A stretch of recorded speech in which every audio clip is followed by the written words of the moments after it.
What's up everyone, and welcome back to my channel. We just got done playing the Las Vegas Challenge in Las Vegas, and we both played decently well. Obviously, Las Vegas Challenge comes with its pressure being not only a 4-day qualifying tournament, but it also has a cut. So we both made the cut, both made some money, and we're feeling really good. So I'm excited to be back home for just a little while, just to spend some time with family, but also to get some answers for some health issues. But I wanted to do a fun Q&A for you guys. I asked on my Instagram stories, ask me anything at all, and so I'm going to go through some of those questions from that story and hopefully give you guys more insight into my life on and off the course. Best advice for a beginner playing their first tournament. Obviously, this is your first event, so first things first, have fun. Also, do not get down on yourself too much. Obviously, we all have expectations for how we want to play, and when you're going from playing casual, normal golf with your friends to tournament golf, it's a lot different, and you don't have those mulligans or those retries that we have during those casual rounds. So I also want to give the advice to do some self-reflection after the tournament is over. So whether it be in your notes on your phone or notes in a book, look back at the event and see what things you can improve on and put that work into practice. And then your next tournament you might feel more prepared. Any new discs in the bag for 2023? Obviously, if you follow me on my social media platforms, I brought back the brand new Fusion Burst Evidence. This is a super straight, glidey mid-range, has a slight dome, and it's become my go-to for all things within 320 feet when I really want to get on it. But it is a super great hyzer flip disc as well. You can put on a little bit of hyzer, pop up flat, maybe ride a little bit to the right, but it has some gentle fade to it as well. So really digging these, feel great, and the artwork came out amazing. So by the time I drop this video, they should be available online or at your local retailer. So if you grab one, please tag me in any photos or videos. I'd love to see that. That's the best part about having your name on a disc, is seeing other people enjoy it. So tag me if you grab one, and thanks for the support. How is your health? So at this current moment, Colton and I are back in Southern California. We are here for a little while I get some thyroid health issues figured out. I'm seeing a specialist, and I might be getting another biopsy, which is not great. But hoping for some more answers before we hit the road and are finally on tour. But I will say it's a little bit depressing, and it's a little weird being back home at this point in time, because usually we're in Texas by now. So that's been a little funny, but we're making the most of it, spending time with some close family, and I am going to be able to see my cousin who was going to visit after we left. So taking some positives, gonna practice the putt a lot more with Coach Chris Taylor. He's been amazing with my putting success lately, so work on that and get everything figured out before we hit the road. So right now we don't know when we'll be back on the road, hopefully before the end of the Texas swing. A place you want to visit but haven't been to. So obviously, getting into competitive disc golf, I always saw Paul Macbeth and like Simon Lizotte and everybody going over to like Europe, and that was something I had always wanted to do. So this past year, Colton and I went to European Open, and it was such a great experience. Definitely a different kind of living over there, and speaking English when everybody else, they speak English as well, but when they speak Finnish is definitely crazy. But it was really cool seeing the different lifestyle and different disc golf they have there. But I am so excited for Sula if we end up going there. There have been some different changes to qualifying for European Open. Before it was just like ratings based. Now it's qualifying, so now we gotta make sure to get our spots, or we may be switching up some plans and going to Alaska instead. But right now the plan is to go to Norway, and then Europe for a small, like 2-3 week tour before coming back. But we'll see. Hopefully we get those qualifying spots. How did Eric McCabe influence your bag, and how has it changed? Actually, a big reason as to why I'm on dynamic discs is because of Eric McCabe. You know, he's been a good friend of mine and Colton's, and it wasn't until, you know, I was maybe looking into a different sponsor that he kind of reached out, and it wasn't like, come over to DD, we have the best, you know, blah, blah, blah. It was like, hey, you know, if you want to hear us out and you want to maybe see why being on dynamic would be amazing, you know, hit me up. And so I loved how he approached it, and also I had dynamic on my mind anyways. So reached out to him, and he obviously got me sponsored, and he was my team manager when I first started at Dynamic last year, and big kudos to him for all he's done, you know, world champ, and also when you think dynamic discs, you think of Eric McCabe. So love Eric, and he actually got me to put the Trespass in my bag. Not this specific Trespass, but I have 3 different versions because of him, because I fell in love with the Fusion he gave me way back in the day. And then I put my Lucid X Moonshine Trespass and then this Supreme Trespass in the bag. 3 different variations of flights, but definitely like my go-to driver. So I would say he influenced a lot of my bag. I used to have his EMAC Judge in my bag as well as his EMAC Truth, which now have transitioned to a Deputy, which just works more for my putt personally. And then now I think I throw the Evidence a little bit more than I do the Truth, but definitely my basics when I came to dynamic discs. And stepping on the tee pad, how do you settle your nerves? Something that I think is very important is breathing, not only in competitive disc golf, but also just in life. I have major anxiety when it comes to eating. My wonderful husband decided to choke on some steak a few years back. Not decided to, he accidentally choked on some steak a few years back, and it has scarred me ever since. I am always the last person to finish my meal just because I want to eat it until it's at its tiniest point, and I want it to be super easy to swallow. So breathing before every meal has been super huge for me lately. And then also just on the tee, like when you get nervous or you feel any doubts, you just take that huge deep breath in through your nose, release through your mouth a few times, and it just like calms your nervous system and gets you prepared for the shot. I also believe in mantras. Mine personally is all the confidence in the world. It's something that I used during the Waco tournament that I won back in 2021, and it stuck with me ever since. Sometimes I'll forget about it and I'll use something different. It could be something as small as let's bang this putt, you know, just give yourself some motivation going up to a shot. How did you go about getting sponsored? So when I first got sponsored, I actually had a lifestyle account on Instagram that was I had a bunch of followers, and I was posting videos and photos of all kinds of lifestyle stuff. So I was already into media and posting and showing people who I was and connecting with others online. And then I just kind of transferred that over to disc golf when I got super involved in disc golf.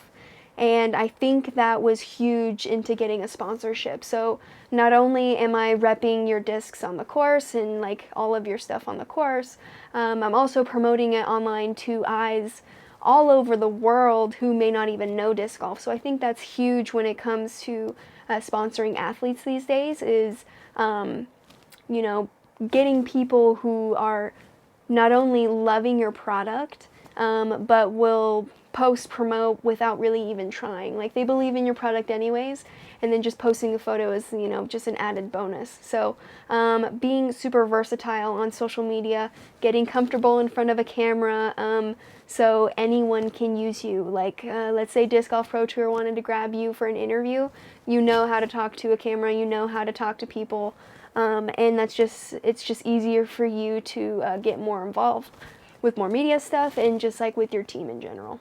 How do I caddy for you this season? I am very particular with my caddies. I actually have a notepad in my phone with a list of things that you have to do and what you cannot do while you carry my bag. I usually choose my caddies 1 week before the event. I don't usually plan super far out, so if you ask me now, I probably won't tell you yes or no, because that's far out and I'll probably forget, and then I'll feel bad if you show up on day one and I'm like, oh boy, hi, like I totally forgot. So usually a week out. If you message me on Instagram, that's usually the easiest way to contact me, or my email.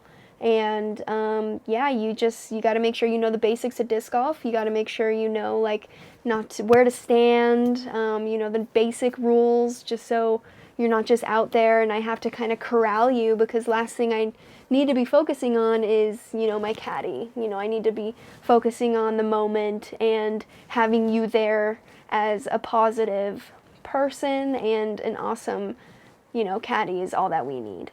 What shoes are you rocking this season? So I have a few that I brought. The ones that I wear more than anything are the Under Armour Ridge trail shoes. So I love that they look just like a normal tennis shoe, but they have the super aggressive bottoms, which I always need to trust when I'm throwing in all conditions and on all kinds of surfaces. So I've been really loving these with the Vibram soles. And they're inside, it doesn't feel like a rock. Like, it doesn't kill my feet. They're like normal tennis shoes, and so they're super comfy. And then I also wear my Hover Summits. But these have the Michelin bottom, which both of the bottoms are super durable, and I don't go through my shoes hard anyways. And I have a feeling there's like 12 of us out rocking these right now, because a few of us that were at the Under Armour fashion show in Vegas, these were on sale for $30, and they're unisex, so I think a bunch of us got these. But love the way they look. I love the gold sparkle in the laces, typical girl. And the traction is amazing on these, plus they're super comfy. So I love these. Both of those aren't super water resistant. They are to a point, but on those super rainy days, or super wet days, I'm going to be wearing my Adidas Terex trail running shoes. I don't know what these ones are called. It says Light Strike. But these are super Gore-Tex, so usually only when I need that extra traction, if there's like slippery surfaces for any reason. And like I wore them at LVC because the grass is super slick, and like I felt like I was like slipping in my other ones. And then super rain resistant, so I know my feet aren't gonna get wet. And last but not least, the shoe that I wear the most out of all of these right now, it's hilarious because they're bright yellow. And they're kind of funny to some people because you can either wear them as a slide or as a shoe. So you can just like wear them as a normal training shoe, and the slip speeds insides are actually super comfortable, so it's like whatever training. And they have the BOA, so it's like they're legit shoes. But for me personally, I love wearing them right after my rounds, back like when I'm super like hot and sweaty, my feet just like need a break. I throw these on, and they're lined with iso-chill, so they're like 9 to 10 degrees cooler than the shoe that you're wearing. So my hot feet, when my dogs are barking, I throw these babies on, and I'm super comfy, and they're a little bit cooler. Plus, they're so sick. How's your journey with your nutritionalist? So Lindsay with Keep Your Plants On has been amazing. I have to give a huge shout out to Hannah Macbeth. She recommended her on Instagram, and I reached out, found out she had a group call that I got involved with, and got super emotional because I've been going through my thyroid issues by myself for a very long time. Not really having anyone to connect with about it because I've just kind of been dealing with it on my own. And this group of ladies, they're all going through something, whether it be with a thyroid or, you know, something else with their health. So having them, you know, their support system has been amazing, and I'm learning so much about food, what can help heal my thyroid, what hurts my body. I'm keeping track of all kinds of stuff. My food, mood, poop journal is hilarious, but it just goes to show that I'm taking into account what my body needs, especially with everything going on. So my journey with her has been amazing, and I still have a little bit longer with this group, which has been just so great for my mental space and obviously my physical space. Favorite part about living in a van and touring? I would definitely say spending every single day with my best friend. It takes a special breed, and I would just like to say that there were probably 3 different people who did speeches during our wedding who even mentioned how crazy it is that we spend every single waking moment with one another in such a small space like a van. I just can't wait to see all that you two are going to do in your marriage and your career. The fact that you guys can do life together on, every level, also live together in a van in a teeny tiny space is completely insane to me. So it just goes to show that we have so much love for each other. Probably the traveling also with my best friend, like sharing those memories with him have been incredible, and we've got to see so many amazing places. But it's so great that we can pull over and go to bed, or we can pull over and I can cook us a meal. We have everything we need. We're solar powered, and if something happened and we needed to get going, snap of a finger, we could grab all our stuff, fill up the tanks in the sink area, stock up our fridge, and we're okay. So that's pretty incredible to be able to say that, and we just love the lifestyle. Last but not least, my favorite tournament. Of course, this comes to mind. We play a lot of amazing tournaments and a lot of great courses out there, but I will definitely say Smuggler's Notch or Vermont Green Mountain Championship, sorry I couldn't think of the name of it, is absolutely one of my favorites because you have the super technical Brewster Ridge, which is probably one of my favorite courses other than the Sanctuary, which we don't play on tour. But you have that, and then you have Fox Run, which is more of a wide open course, so you have best of both worlds, which we're playing Worlds there this year. Super excited for that one. But 2 of my favorite courses, and I just really enjoy being in Vermont. You get so many good vibes, and we also love our maple creamy ice cream cones, so those are the best. Anyways, I hope you guys enjoyed this fun Q&A on my YouTube channel. I'm hoping to do something like this more often. You get to see my face, you get to get more insight in what's going on and off the course. Let me know in the comments down below what other fun videos we can do while I am at home getting a little stir crazy, practicing, figuring out some health stuff. So if you have anything fun, please leave it in the comments and maybe I'll do it. So hope you guys enjoyed watching, and thanks for keeping up to date with my life.